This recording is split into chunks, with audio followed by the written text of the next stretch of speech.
नमः शिवाय। ओम नमः शिवाय। ओम नमः शिवाय। ओम नमः शिवाय। नमः शिवाय।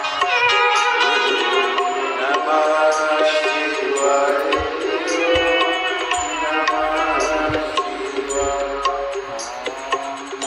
नमः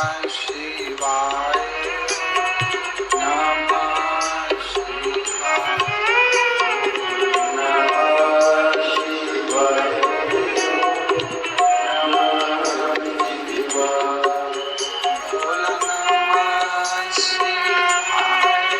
बोला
नमः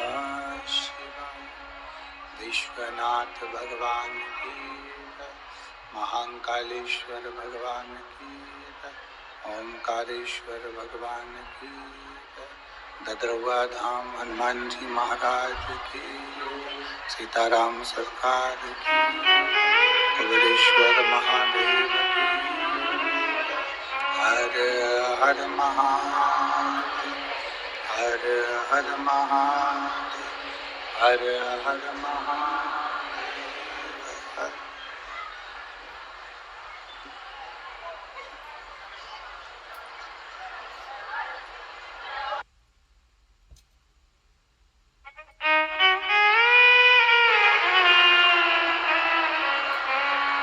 काशी विश्वनाथ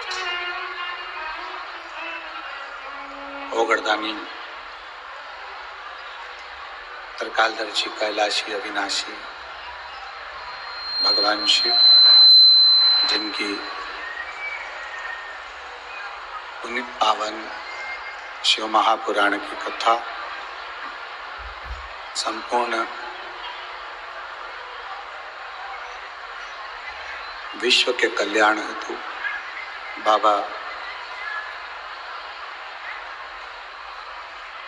देवाधिदेव महादेव की कृपा से आप और हम श्रवण करने के लिए भिंड जिले के इस पुनीत पावन धाम में, ददरवा धाम में श्री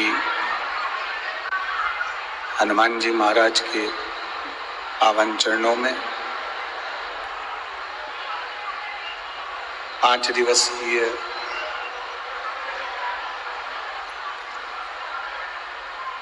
शिव महापुराण की कथा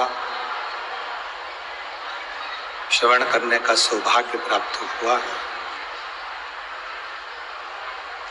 व्यासपीठ के नजदीक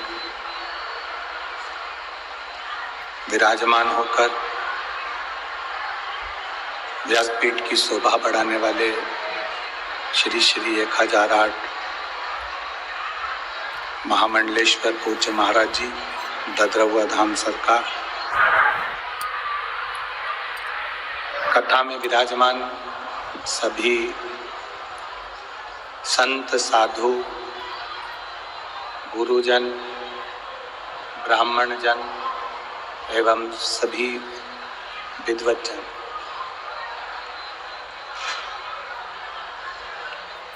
कथा के मुख्य यजमान श्री अखिलेश जी तिवारी,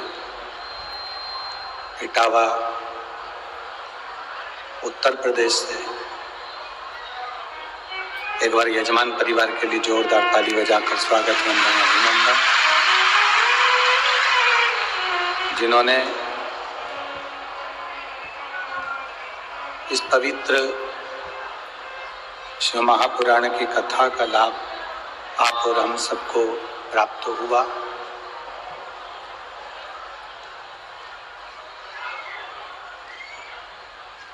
श्री हनुमान जी महाराज की पवित्र भूमि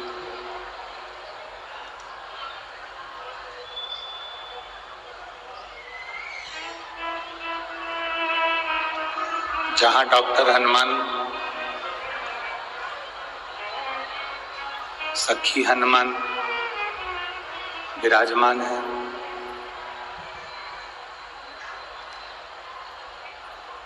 शिव का 11वां अवतार है श्री हनुमान जी महाराज।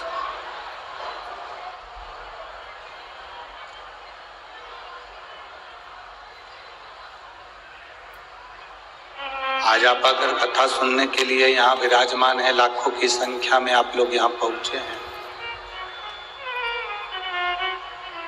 तो ये अपने भीतर भाव प्रकट करना कि ददरुआ धाम में आप कथा सुन रहे हैं, मतलब श्री हनुमान जी स्वयं, डीले कम करो भाई और आवाज क्लियर करो, श्री हनुमान जी महाराज स्वयं भगवान शिव का एक अवतार।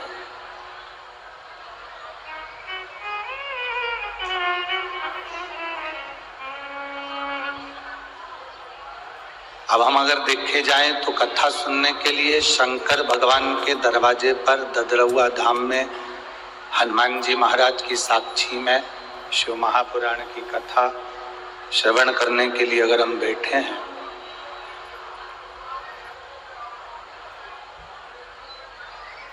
शिव महापुराण की कथा यदि हम सुनने के लिए बैठे हैं, तो ये भाव आपके भीतर रहना चाहिए कि हम भगवान शंकर के 11वें अवतार के सम्मुख में बैठकर शिव महापुराण की कथा को सुन रहे हैं। ये पंखा थोड़ा सा उधर घुमा,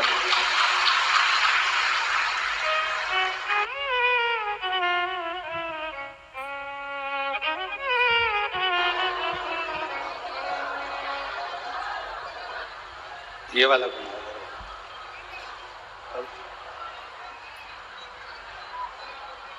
11वें रुद्र अवतार के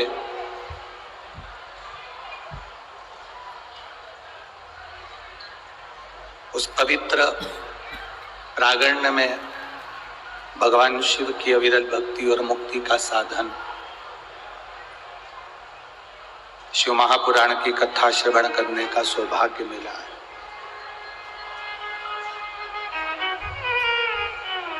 हमने पहले भी कथा में कहा, आज फिर कहते हैं कि जैसे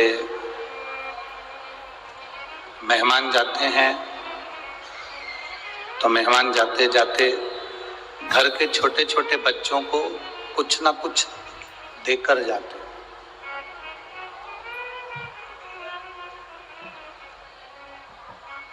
मेहमान अगर जा रहे हैं तो घर के छोटे छोटे बच्चों को कुछ देकर जाते हैं। उसी तरह जिस दिन कथा का विराम होता है, कथा का विराम होता है, कथा समापन होती है या शिव महापुराण की कथा पूर्ण होती है, विराम की ओर जाती है, तो मेरा बाबा भी अपने इन सब बच्चों के गोदी में कुछ ना कुछ देकर जरूर जाता है।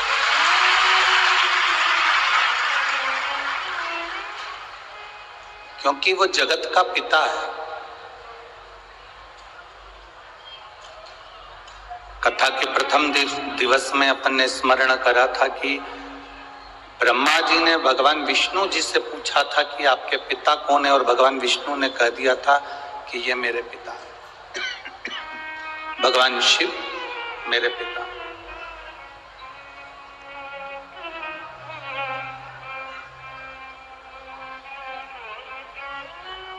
एक संबंध शिव का और आपका, एक संबंध शिव का और हमारा, एक संबंध शिव का और पूरे संसार का। देखो, बच्चों से संबंध बनाना पड़ता है कि ये हमारे बच्चे हैं। माता से संबंध बनाना पड़ता है कि ये हमारी माता है। पिता से संबंध बनाना पड़ता है कि ये हमारे पिता हैं। घर में गौ माता रहती है, श्वान रहता है, बिल्ली रहती है, कुत्ता रहता है, जो भी तुम्हारे घर में है, उससे भी हम अपना एक प्रेम भाव का संबंध बनाते हैं कि हमारा पालतू है, हम इसको अपने साथ रखें। मकान से भी हमारा संबंध हो जाता है कि यह मकान हमारा। दुकान से भी एक संबंध हो जाता है कि यह दुकान हमारी है। ये दुनिया के जितने संबंध हैं, मामा, काका, बुआ, चाचा, मकान, जमीन, जायदाद, रिश्ते, नाते, सारे संबंध हमको बनाना पड़ता है। और दुनिया का केवल एक संबंध ऐसा है जिसको बनाना नहीं पड़ता, वो बना बनाया आता है। वो जीव का परमात्मा से संबंध है जो बना बनाया, उसको कोई बनाता नहीं, उसको कोई नहीं बनाता। संगीत वाले की आवाज कम करो बाबा। जीव का जो संबंध है, आत्मा और जीव का जो संबंध है, इसको बनाया नहीं जाता, वो बना बनाया। इस संबंध को कोई नहीं बना सकता। जब मृत्यु लोक में हमारा जन्म हुआ, संसार सागर में हम पैदा हुए, संसार सागर में हमारा जन्म हुआ, तब परमात्मा खुद आपको पृथ्वी पर जब जन्म देता है तो अपने ही अंश से प्रकट कर कर भेजता है।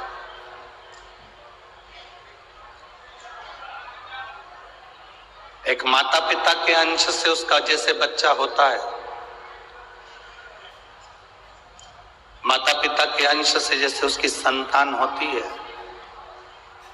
माता पिता के अंश से ये शरीर मिल जाता है, माता पिता के अंश से ये देखने के लिए दृष्टि, श्रवण शक्ति, पांव, हाथ, मुख, कर्ण, नासिका, ये सब शरीर के एक एक अंग माता पिता के द्वारा प्राप्त हो जाते हैं। और ये आत्मा जो है, ये माता पिता से नहीं मिली है, ये आत्मा तो परमात्मा उस जीव में खुद देकर भेजता है। अपने पास की कोई कीमती वस्तु वो आत्मा है, वो आपकी आत्मा परमात्मा खुद देकर भेजता है, जो दुनिया में कोई नहीं दे सकता। मरने के बाद कोई प्राण नहीं छूट सकता। ये जो प्राण दिए हैं, ये जो आत्मा है, जो प्राण है आपके भीतर, जो श्वासें हैं, ये मेरे परमात्मा ने खुद की दी है, आप स्वयं की। संसार के लोगों से बड़ा संबंध परमात्मा से आपका होना चाहिए।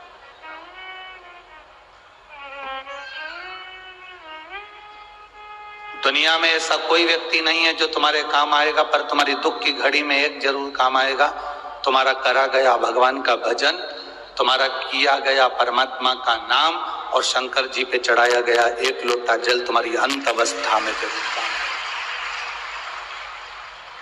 सियोर वाला महाराज तुम्हारी दुख की घड़ी में कभी नहीं पहुंचेगा, ये अंदाजा हटा देना कि सियोर वाला महाराज हमारी दुख की घड़ी में आ जाएगा। सियोर वाला महाराज तुम्हारी दुख की घड़ी में कभी खड़ा नहीं होगा।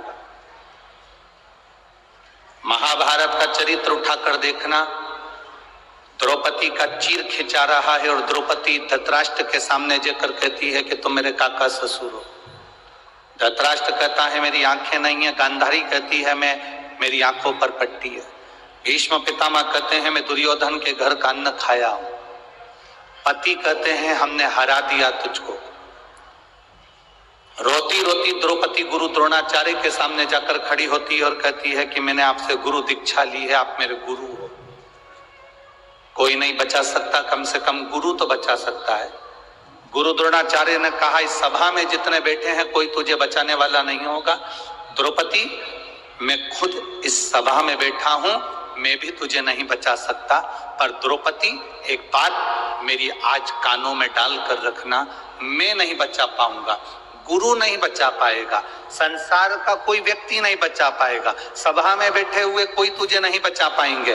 पर गुरु ने कहा जो मैंने तेरे कानों में शब्द दिया था, मंत्र दिया था, उस मंत्र का जाप करना प्रारंभ कर, वो तुझे बचा कर ले जाए,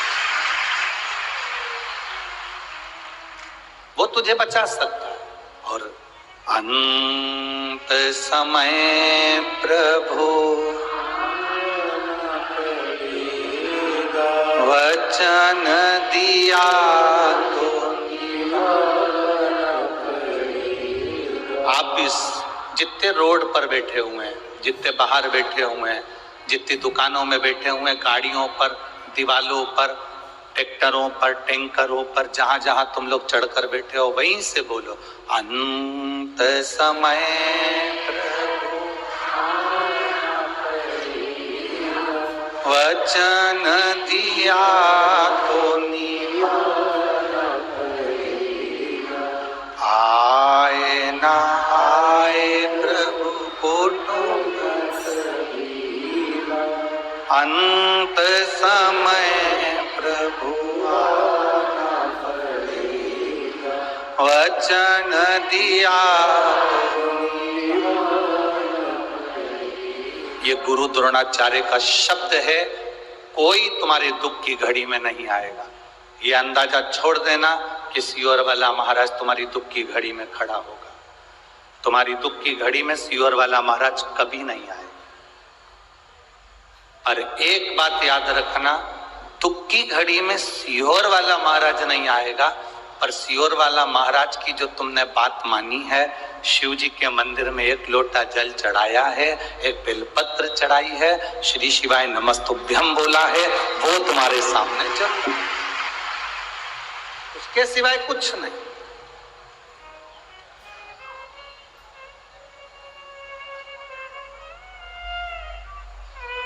ये भ्रम है हमारा कि कोई हमारा साथ देगा।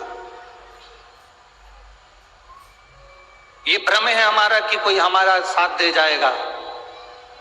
केवल वही आता है, केवल।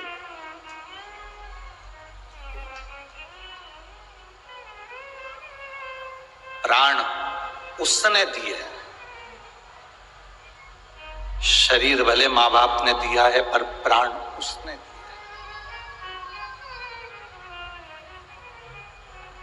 जिसने प्राण दिए हैं उस प्राण की रक्षा के लिए, शरीर की रक्षा के लिए नहीं, प्राण की रक्षा के लिए जिसने प्राण दिए हैं उस प्राणनाथ को पुकारोगे तो वो प्राण की रक्षा के लिए आपके नजदीक में आकर खड़ा जरूर रहेगा, वो आएगा।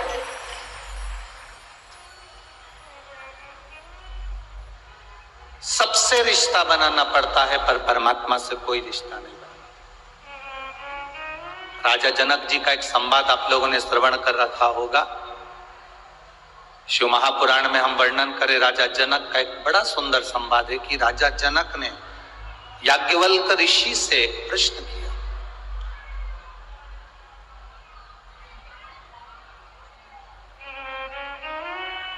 बहुत सावधानी से आज की कथा सुनना, क्योंकि विराम दिवस की कथा है। बाबा से आप लोग इतनी दूर से विनती करने के लिए आए हो शिव महापुराण में। जब यहाँ से जाओ तो तुम्हारे बैग और ये झोली खुशियों से भर कर जाए, इतनी सी प्रार्थना लेकर हम बाबा से प्रार्थना। जहां बैठे हो वहां बैठकर इतनी शांति से, इतनी शीतलता से कथा सुनो। आपका पड़ोसी कितना भी बोले उसको कोई हुंकारा मत भरो। तुम्हारे पास में से कोई निकल कर भी जाए तो उसके पांव पड़ लो, 2 घंटे की कथा बैठ जाओ, हमें सुनने दो, हमें केवल सुनना है। कुछ नहीं चाहिए बाकी का, कथा का रसतत्व लेकर चलो। हम तो आपको ना लड्डू दे सकते हैं, ना पेड़ा दे सकते हैं, ना तुम्हारे लिए कोई गाड़ी लगा सकते हैं, ना घोड़ा लगा सकते हैं। हम तो केवल ये कथा बांचने का बाबा की कृपा से बांच रहे हैं। वो बचवा रहा है, हनुमान जी महाराज सुन रहे हैं, सरकार ने बुला लिया, महाराज जी ने, हनुमान जी ने महाराज जी को प्रेरणा दी, उन्होंने ये कथा करवाई। आज पूरा ददरवा धाम में ऐसा कोई घर नहीं जहां पब्लिक ना भरी पड़ी, भक्त ना। पूरी रात से लगातार गाड़ियां भरा भरा कर आप लोग आ रहे हैं, पूरी रात हो गई, पूरी रात।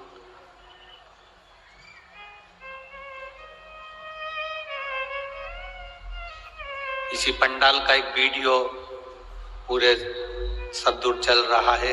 एक व्यक्ति पंडाल की ये ऊपर की बाउंड्री पे जो लड़के बैठे हैं, इसी बाउंड्री पर वो अपनी चद्दर बांधकर सो गया, जगह नहीं मिली तो, और रात भर भगवान की कथा के लिए इंतजार करता रहा, रात भर।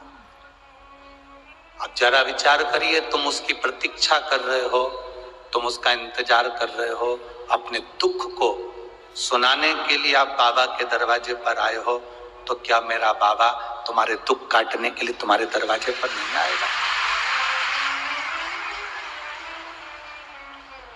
राजा जनक जी ने याज्ञवल्क ऋषि से प्रश्न किया,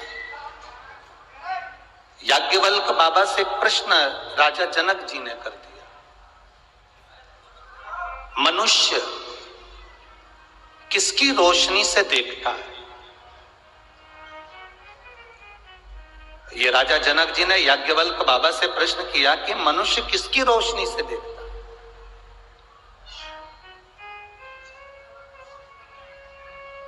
याज्ञवल्क बाबा ने कहा मनुष्य सूर्य की रोशनी से देखता है। तो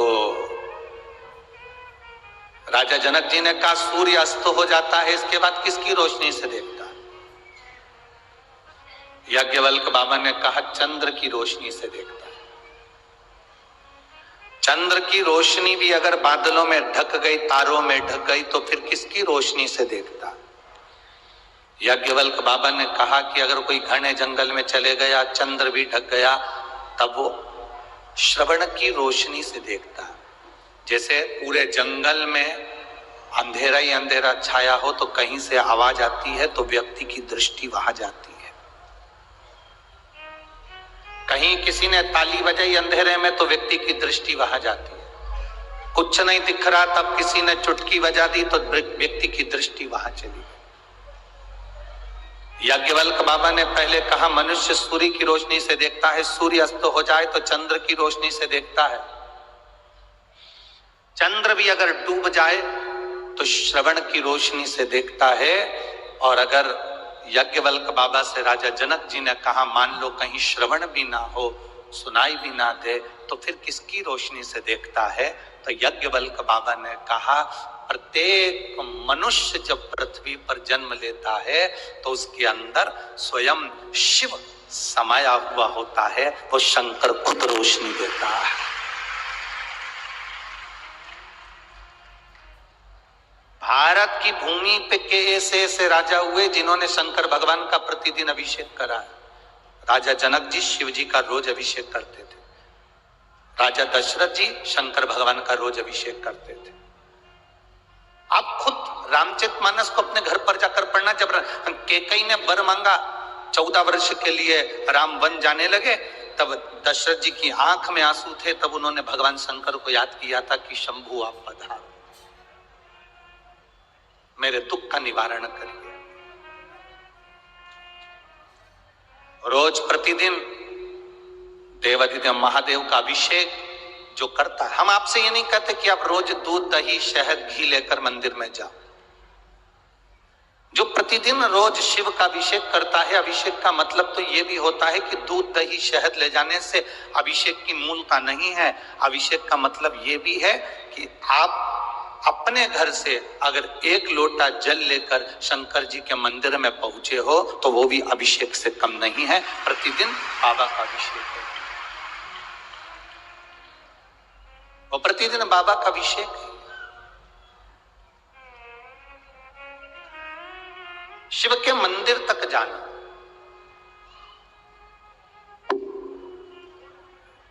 भगवान शंकर के मंदिर तक पहुंचना, भगवान शिव के द्वार तक जाना, भगवान शंकर की चौखट तक पहुंचना। और यहां तक शिव महापुराण की कथा कहती है, मान लो, एक ध्यान लगाइए, मान लो अगर आप शिव के मंदिर तक लोटा लेकर जल लेकर नहीं भी पहुंचे, लोटा भर जल लेकर आप शंकर के मंदिर नहीं भी पहुंचे, मान लो शिव के मंदिर आप लोटा भर के जल लेकर नहीं पहुंचे, केवल शंकर के मंदिर के सामने से निकलकर उसको नमन करते हुए, नमन भी नहीं करा, शीश झुका लिया, शीश भी नहीं झुकाया, शिखर को देख लिया, शिखर भी ना देखा, उसके दरवाजे से मुस्कुराकर चले गए, तो वो भी अभिषेक ही है, वो भी अभिषेक। परसों की कथा में अपन ने श्रवण करा था कि मछली आई, रावण जिस शिवलिंग की पूजन करता है, मछली पताल में उस शिवलिंग की फेरी लगाती रहती।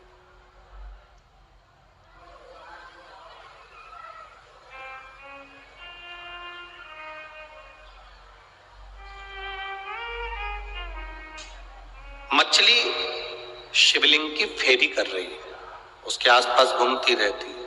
शंकर भगवान ने कितनी बड़ी कृपा कर दी कि शंकर भगवान ने उस मछली का पेट भरने के लिए, उदर तृप्ति के लिए उसने आराधना करी, तो उसके घर में जो संतान हो वो बड़ी बलवान हो और उसको कुछ राजपद मिले। तो हनुमान जी के शरीर का पसीना उस मछली को दे दिया और मछली का गर्भ ठेर गया था और मकर ध्वज उत्पन्न हो गया। एक बार हनुमान जी महाराज के पोते,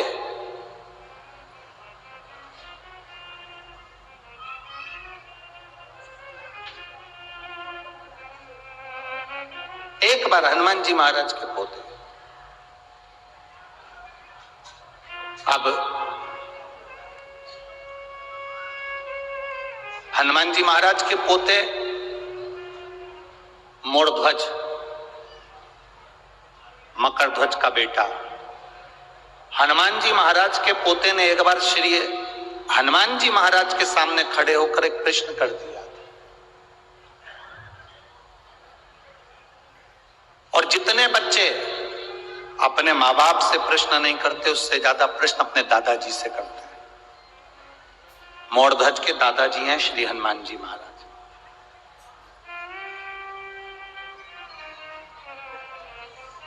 इसीलिए कई लोग हनुमान जी को दद्दा भी कहते हैं, दादा भी कहते हैं।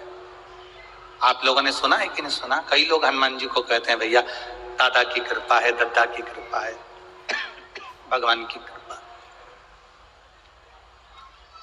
एक दिन मोरध्वज ने, हनुमान जी के पोते ने हनुमान जी से प्रश्न कर लिया था, मकर ध्वज के बेटे ने। मोरध्वज को मालूम पड़ा कि मेरे दादाजी हनुमान जी हैं। मोरध्वज ने मकर ध्वज से कहा, पिताजी मुझे मेरे दादाजी से मिलना है। मोरध्वज पूछ कर अपने पिताजी से दादाजी को ढूंढने के लिए निकल गया। अब मोरध्वज को यह नहीं मालूम था कि उसके दादा भगवान राम की भक्ति में कितने लीन रहते हैं, भगवान राम की भक्ति में डूबे रहते हैं। मोरध्वज अपने दादाजी को ढूंढने के लिए निकला और ढूंढते ढूंढते ढूंढते ढूंढते मोरध्वज थक गया। हनुमान जी नहीं मिले, दादाजी नहीं मिले। तब आखिरी में मोरध्वज अपने दादा को ढूंढते ढूंढते ढूंढते ढूंढते जब थक गया, तब अंजना माता के पास में पहुंच गया और उसको नहीं मालूम था कि ये मेरी परदादी हैं जिनके पास में मैं पहुंचा हूं। पर अंजना माता ने मोर ध्वज को पहचान लिया। बड़ा सुंदर उसका स्वरूप था, बड़ा सुंदर, बहुत सुंदर उसका स्वरूप। मेरी जीजियों,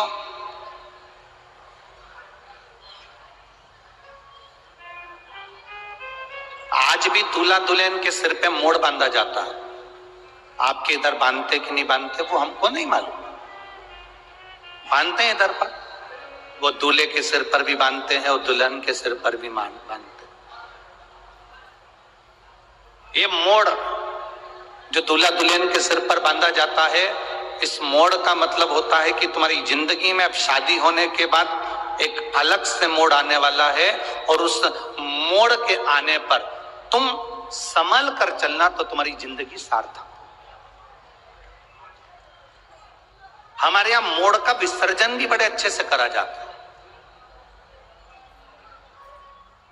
किसी कुएं में या खड्डे में मोड़ को नहीं डाला जाता, पवित्र नदी के अंदर मोड़ का विसर्जन किया जाता है।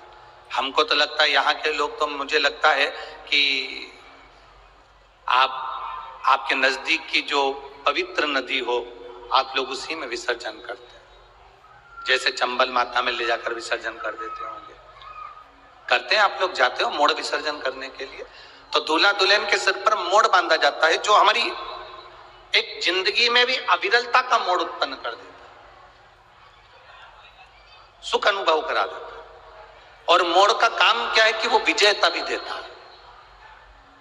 अब मकर ध्वज का पुत्र मोरध्वज, मोरध्वज ने हनुमान जी को ढूंढना चाहा, नहीं मिले। ढूंढते ढूंढते ढूंढते ढूंढते मोरध्वज आखिरी में माता अंजना के पास पहुंच गए।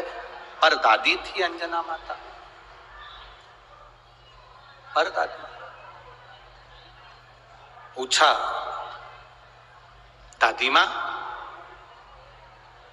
ए दादी मां, एलईडियां चालू करिए, एलईडियां चालू करिए, पीछे की एलईडियां चालू करिए। मां, ए दादी मां, दादी मां। तुरंत अंजना माता ने पूछा, क्या बात है, क्या होगा? मुझे श्री हनुमान जी महाराज मेरे दादाजी का दर्शन करना है। जैसे ही मोरध्वज के मुंह से सुना कि दादाजी का दर्शन करना है, तू दादा कैसे कह सकता है? कहा, मैं मकर ध्वज का बेटा हूं और मकर ध्वज के पिता हनुमान जी हैं। अंजना माता ने कहा, तो फिर तेरे पिताजी की माता मैं हूं। क्या चाहता है बोल? मुझे मेरे दादाजी का दर्शन करना है। शायद शिव महापुराण की कथा कहती है कि दुनिया की प्रत्येक दादी अपने बच्चे को श्रेष्ठ संस्कार देती है। ये अंजना माता ने अपने पोते को संस्कार दिए थे, पर पोते को संस्कार दिए थे, तो आज भी दादियां अपने अपने पोते को संस्कार देती हैं।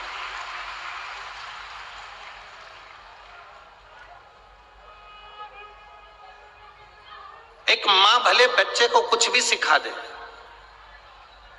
एक पिता भले अपने बच्चे को कुछ भी सिखा दे, पर जो घर की बुजुर्ग दादी होती है, जो घर की बूढ़ी मां होती है, वो बच्चे को श्रेष्ठ संस्कार देती है।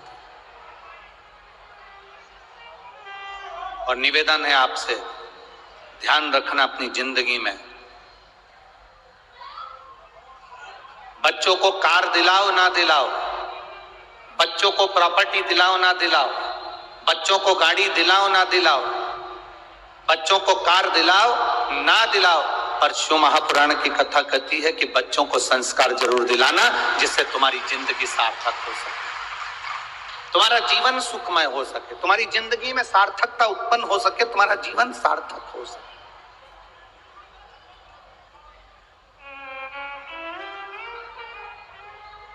तुम्हारे जीवन में एक आनंद की अनुभूति हो सके, तुम्हारे जीवन में एक आनंद का प्रभाव अपने आप उत्पन्न हो सके। क्यों? ये धन, ये दौलत, ये संपदा, ये सत्ता, एलईडियां चालू करिए, एलईडियां, पीछे की एलईडियां चालू करिए। ये धन, ये संपदा, ये सत्ता, ये वैभव, ये सब तुम्हारा छूट जाना है शंभु शंभु शंभु शंभु।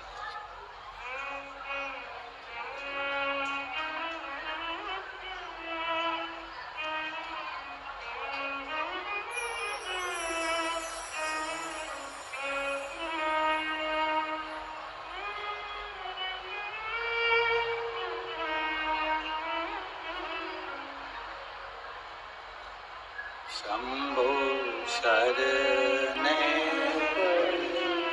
मांगू घड़ी रे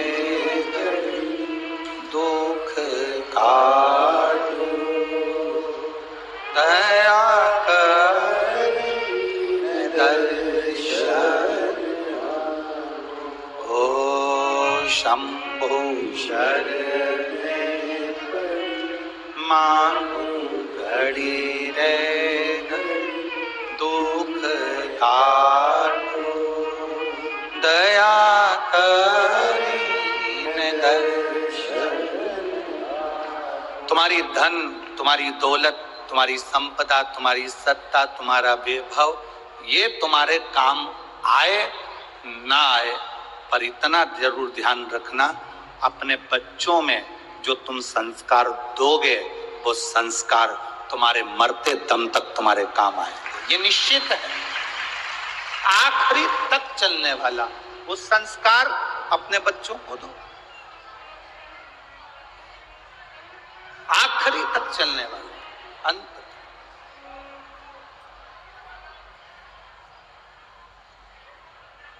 जो जिंदगी की सार्थकता सिद्ध कर दे। संसार में जन्मा हुआ प्रत्येक मनुष्य, संसार में जन्म लेने वाला प्रत्येक मानव, संसार में जन्म लेने वाला प्रत्येक मनुष्य, प्रत्येक मानव, भीतर जो परमात्मा समाहित है, भीतर जो शिव तत्व आपके समाहित है, उससे वो परमात्मा का दर्शन कर सकता। अच्छा एक बात बताओ, जब ज्यादा बीमारी हो जाती है वेंटिलेटर पर पटक देते हैं, और वेंटिलेटर पर पटकने के बाद फिर डॉक्टर एक बात कह देता है, हम पूरी कोशिश कर रहे हैं। बोलो री जी, सही बात है ना? डॉक्टर क्या कहता है? हम पूरी कोशिश कर रहे हैं, पूरी कोशिश हम कर रहे हैं, सारी कोशिश हम कर रहे हैं, पूरी कोशिश हम कर रहे हैं, पर अब जो है कि हमारे हाथ में कुछ भी नहीं है। अब किसके हाथ में है? अब उसके हाथ में। मतलब डॉक्टर को भी मालूम है कि एक और डॉक्टर बैठा हुआ है, वो डॉक्टर जो बैठा है वो अलग से इलाज कर देता है, और कैसे इलाज करता है ये किसी को नहीं मालूम पड़ पाता, वो निहाल कर देता। एक और बैठा,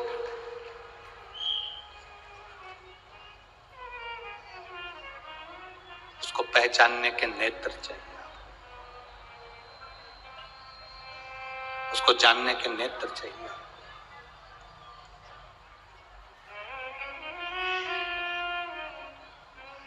और खाली ना जाता कोई दर से तुम्हारे, खाली ना जाता दर से तुम्हारे, मैं भी खड़ा हूँ बाय बसार, मैं भी खड़ा हूँ बाय बसार, अपने हृदय से लगा लो, लगा लो, गिरा जा रहा हो, उठा लो, उठा भोले अपने दर से, अब तो न टालो, गिरी जा रही हूँ, उठा लो, उठा। जिस दिन हम जान गए, शिव तत्व को पहचान गए। देखो आज के जमाने में आदमी कायदे के व्यक्ति को अपने पास में नहीं रखता, जो तुमको कायदा बताए, जो तुमको सही ढंग बताए, जो तुम्हें सही तरह से जीना सिखाए, जो तुम्हें सही मार्ग बताए, जो तुम्हें सत्य मार्ग की ओर लेकर जाए, आज के जमाने के व्यक्ति को वो अच्छा नहीं लगता। आज के जमाने का व्यक्ति कायदे के व्यक्ति को साथ नहीं रखता, फायदे के व्यक्ति को साथ रखता है। कौन से व्यक्ति को साथ रखता है? जम के बोलो जरा। फायदे वाला व्यक्ति। किस व्यक्ति से हमको कितना फायदा मिल रहा है, इसने मेरे लिए क्या करा, मतलब